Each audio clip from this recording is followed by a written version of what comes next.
All right, let's discuss one more type of manometer that's meant for measuring differences between pressures within the same fluid. So this is called a differential manometer.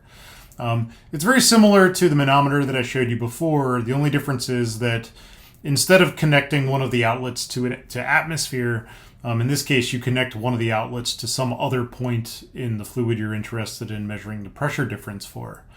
In the picture I've shown you here to the left, this would be an example of what happens when a large pipe converges down into a smaller pipe. So in that situation, in the smaller pipe, the fluid would have to speed up.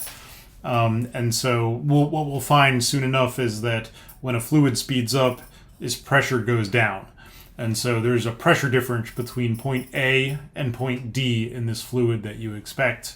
And that pressure difference is proportional to, or whatever, is related to the change in velocity of the material. So anyway, so the differential manometer basically works the same way. It's just you reconnect the fluid to itself at some point with an intermediate fluid, with an intermediate measurement fluid in between with a different density, which is important. Okay, so let's analyze this, and we can actually do this extremely quickly using our manometer rule. So what I'd like to do is go from point A to point D, and ultimately our goal is to, let's say, start with pressure A and figure out how pressure D is related to it. So pressure D is going to be what happens when you start with pressure A, add a pressure that corresponds to the hydrostatic pressure going from A to B. Oops. So that would be gamma times HAB, so that's rho G times H, which is this height. None of this portion of the tube matters. Only what happens from when you go from this place to this place matters, and so you subtract an amount, gamma prime times HBC, to get you to the pressure at point C, and then you subtract off another bit to get yourself to the pressure at D. So the subtracted portion is minus gamma, which is the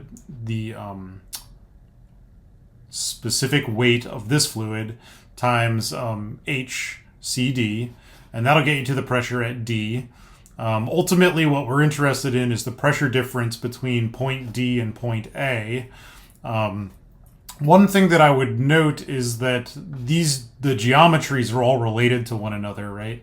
So because A and D are on the same line, I guess HAB is the same as HBC plus HCD. That's just a geometric constraint. And so you can actually recognize that when I have a term, in principle, I could gather these terms that look like there's a gamma here and a gamma here. I could gather these terms to create HAB minus HCD, but HAB minus HCD is equal to HBC. And so actually when I go to combine these things together, the HBCs actually allow you to sort of combine all the terms into one thing. So the pressure difference between points D and point A is just equal to the difference in the specific weight between the two fluids times HBC. And so in particular, if you're trying to create the maximum amount of response, what you'd like is there to actually be a pretty small difference in the densities here that can sort of have the effect of amplifying the height change that occurs due to those things. Now, obviously, the limit of that is that you make the two fluids the same, which is in this case is a really bad idea because you could end up allowing one of the fluids to flow into the other fluid. So I wouldn't do that, but in general, you do like to get the maximum response or the maximum height change. You would want these two things to be somewhat close to one another without allowing it to go so high as to go into the fluid channel.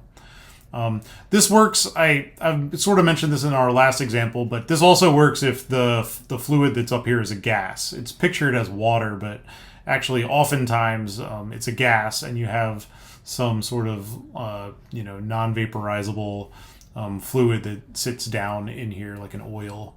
And so that's actually how, anyway, whatever. A lot of very cheap pressure measurement devices are actually built that way for air. Another way to increase the sensitivity, by the way, is to sort of tilt this at an angle. So instead of this tube going straight up, say, what you might do is actually have it sort of come out at an angle, and so that when you read it off, there's finer level of gradations as you're reading off the values of HBC, just to make it more accurate. That's another common trick people use to make differential manometers more accurate.